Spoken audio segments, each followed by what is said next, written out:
বাংলাদেশ ভৌগোলিকভাবে একটি জলবায়ু এবং দুর্যোগ ঝুঁকিপূর্ণ দেশ।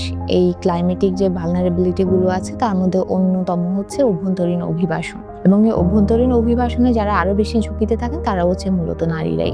গবেষণা বলছে যে কোনো দুর্যোগে নারীর প্রতি সহিংসতা আরো বেশি, প্রায় 30% বৃদ্ধি পায়। বাংলাদেশে যে 6টি স্থানকে ক্লাইমেটিক হটস্পট বলে বিবেচনা করা হয় সরকারি বেসরকারি ভাবে, সেটার মধ্যে কোস্টাল জোন একটি উল্লেখযোগ্য এলাকা, সেটার মধ্যেও আবার উল্লেখযোগ্য হচ্ছে হাতিয়া এলাকা।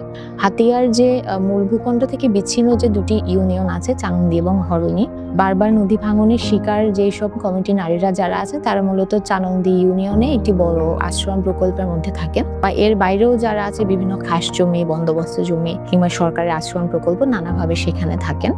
এইসব অভিবাসিত যে নারীরা আছেন কিংবা জলবায়ু ঝুঁকির মধ্যে যেসব নারীরা আছেন তাদেরকে সেবা দেওয়ার জন্য 2022 সাল থেকে আমরা চানন্দি ইউনিয়নে একটি নারী নেতৃত্বাধীন কমিউনিটি সেন্টার শুরু করি, যেখানে নারীদের বিভিন্ন মনোসামাজিক সেবা, রেফারেল সেবা, মিডওয়াইফারি সেবা, জীবন দক্ষতামূলক প্রশিক্ষণ এবং নানা তথ্যভিত্তিক সেবা প্রদান করা হয়। এখানে যারা প্রশিক্ষণ পেয়ে থাকেন, প্রশিক্ষণের পর পারফরমেন্সের ভিত্তিতে আমরা তাদেরকে স্টার্ট আপ কিট প্রদান করি, যার মাধ্যমে তারা নিজেদের একটি ইনিশিয়েটিভ গড়ে তুলতে পারেন। রেফারেল সেবার মধ্যে আছে কোনো সহিংসতা সেবা নারী যদি কোনো পরিষেবা অ্যাক্সেস করতে এই নারী নেতৃত্বাধীন কমিউনিটি সেন্টারে আসে, তখন তাকে নানাভাবে সহায়তার মাধ্যমে সেই পরিষেবাটিতে অ্যাক্সেস করতে আমরা সাহায্য করে থাকি। এর বাইরে যে মিডওয়াইফ যিনি আছেন তিনি নারীদেরকে বিভিন্ন অ্যান্টিনেটাল, পোস্টনেটাল কেয়ার এবং এর সাথে সেক্সুয়াল আর রিপ্রোডাক্টিভ হেলথ যে রাইটস রিলেটেড যেসব সার্ভিসগুলো আছেন সেগুলো দিয়ে থাকেন। আমাদের জীবন দক্ষতামূলক যে প্রশিক্ষণ আছে সে প্রশিক্ষণের আওতায় বিভিন্ন নারীরা সেলাই, ব্লক, বাটিক সহ নানা ট্রেডে ওনারা প্রশিক্ষণ নিচ্ছেন। 2023 সালে এই যে ধারাবাহিকতায় আমরা আরো একটি নারী নেতৃত্বাধীন কমিউনিটি সেন্টার চালু করি, সেটি হচ্ছে হাতিয়ার মূল ভূখণ্ড বুড়িচর ইউনিয়নে। এর বাইরে আমরা যে রেফারেল পয়েন্টগুলো নিয়ে কাজ করি, মূলত জেলা লিগ্যাল এইড অফিস, জেলা মহিলা বিষয়ক অধিদপ্তর, জেলা সমাজসেবা, এই ধরনের সরকারের যে গুরুত্বপূর্ণ পরিষেবা পয়েন্টগুলো আছে তাদের সাথে আমরা পিরিয়ডিক্যালি নানা রকম মিটিং, ট্রেনিং এইসবের আয়োজন করে থাকি, যাতে করে এই সবগুলো সেবা আসলে সার্ভাইভার সেন্ট্রিক অ্যাপ্রোচে চলে, যেন আমরা সার্ভাইভারকে সবচেয়ে বেশি গুরুত্ব দিয়ে এই সেবাটা তার কাছে শুরু থেকে পৌঁছে দিতে পারি।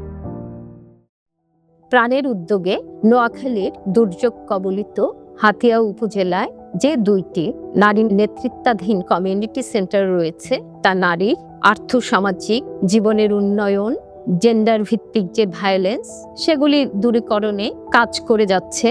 এই উদ্যোগ আরো বেশি বিস্তৃত এবং প্রসারিত হোক, যার মাধ্যমে অনেক অনেক নারীর ভাগ্য পরিবর্তনে ইতিবাচক ভূমিকা রাখবে। আমরা মূলত চাই এই ধরনের সেন্টারগুলোর মাধ্যমে এই জেন্ডার ভিত্তিক সহিংসতা প্রশমনের বিষয়টি বা নিরসনের বিষয়টি যাতে একটি প্রাতিষ্ঠানিক এবং আইনগত পরিবেশে গড়ে ওঠে।